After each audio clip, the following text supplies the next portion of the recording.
నేను అందుకని global AI hubs ఏదైతే నేను మాట్లాడానో అది రిఫ్లెక్ట్ చేసే విధంగా డేటా సెంటర్ని మీరు చూశారు. డేటా సెంటర్ 2047 వరకు సపోర్ట్ చేస్తున్నారు. ట్యాక్స్ ఇన్సెంటివ్స్ ఇవన్నీ ఆటోమేటిక్గా ఏఐ వస్తుంది. ఇప్పుడు రేపు రాబోయే రోజుల్లో ఈ నెలలోనే 19వ తారీఖున ఢిల్లీలో గ్లోబల్ ఏఐ కాన్ఫరెన్స్ పెడుతున్నారు. అదే మరి నాకు 14వ తారీఖు 15వ తారీఖు బిల్ గేట్స్ కూడా అమరావతికి వస్తున్నాడు. అంటే ఇవన్నీ కూడా చూస్తే ఆల్మోస్ట్ ఆల్ ఆంధ్రప్రదేశ్లో మైక్రోసాఫ్ట్, బిల్ గేట్స్ మనకు కొన్ని ప్రాజెక్ట్స్ హెల్ప్ చేస్తున్నాడు. గూగుల్ విశాఖపట్నంలో ఏఐ వచ్చారు, ఎన్విడియా వస్తున్నారు, ఐబిఎం అయితే ఏదైతే మన దగ్గర క్వాంటమ్ కంప్యూటర్ తీసుకొచ్చి పెట్టారు. ప్రపంచంలో ఉండే all big companies we are working with them. AI, quantum and also data centres, next generation technologies, everything Andhra Pradesh చిరునవాగా ఉంటుంది. సార్, మరోపక్క రేణిగుంటని ప్రత్యేక రైల్వే జోన్గా ఏర్పాటు చేస్తే రాష్ట్రం మరింత అభివృద్ధి చెందే అవకాశం ఉంది. ఇప్పటికే రేణిగుంటలో రైల్వే జోన్ కాదు కానీ అక్కడ కావాల్సినటువంటి ఒక హబ్ కింద దాన్ని డెవలప్ చేయాలి. మనం కూడా డిస్కస్ చేశాం. తిరుపతి, రేణిగుంట మధ్యలో దానికోసం వర్కౌట్ చేస్తాను. కార్గో కూడా పెడితే మరి కార్గో అన్ని తీసుకొచ్చి ఒక డిపో కింద తీసుకొచ్చి దాన్ని డెవలప్ చేయాలి. We're working on that. Sir, how are the allocations for irrigation projects in Andhra Pradesh in the union budget? దీంట్లో మామూలుగా కనపడలేదు. ఇదంతా ఇరిగేషన్ వేరేగా ఉంటుంది. ఫోకస్ ఏరియాస్ వరకే చదివాం. రేపు బడ్జెట్ వచ్చినప్పుడు మనకు ఒక ఐడియా వస్తుంది. అవి ఏ విధంగా ముందు తీసుకెళ్తాం. సార్, హార్టికల్చర్ ఉత్పత్తులు ఎక్కువగా ఉన్నాయి కానీ మార్కెటింగ్ సమస్యతో రైతులు విపరీతంగా నష్టపోతున్నారు. దీని విషయంలో ఏమైనా ఇప్పుడు focus? We're working on that. ఇప్పుడు ఉదాహరణ పూర్వోదయ ద్వారా కొంత డబ్బులు ఇస్తామని ఆంధ్రప్రదేశ్ కూడా మెన్షన్ చేశారు. అది ఏ యాంగిల్లో వస్తుందో బడ్జెట్ డీటెయిల్స్ చూడాలి.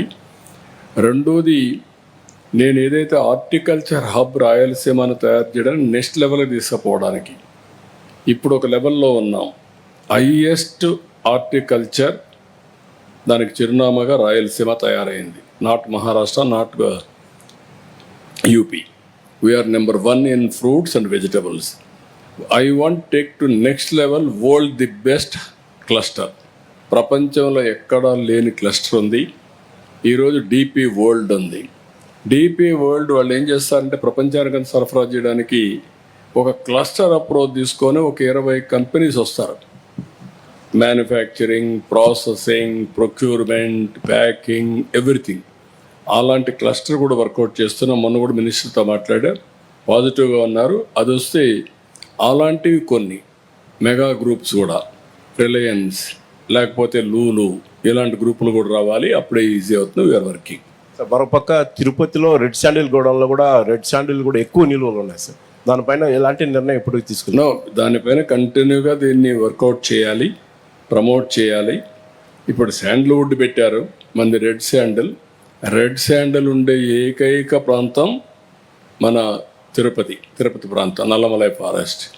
దాన్ని ఏం చేయాలో వర్కౌట్ చేస్తున్నాం. Thank you. One last question, sir. Current burning issue is the Tirupati Laddu issue that's happening in the state. Yeah. And EO Anil Singhal garni transfer chesaru. And we understand a report was, a recommendation was submitted by the CBI, let's say, to the government. But we also understand that there was no proper evidence which was substantiated along with the recommendation. Can you brief us about this?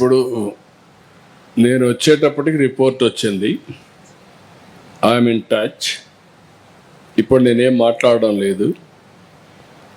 నేను ఆ రోజు కూడా చేసిన enquiry మీరు చూస్తే first time నేను రెండు ఆఫీసర్స్ని నేను ముఖ్యమంత్రి అవుతాను చేశాను. ఒక ఆఫీసర్ని నా సెక్రటరీని వేసుకున్నా.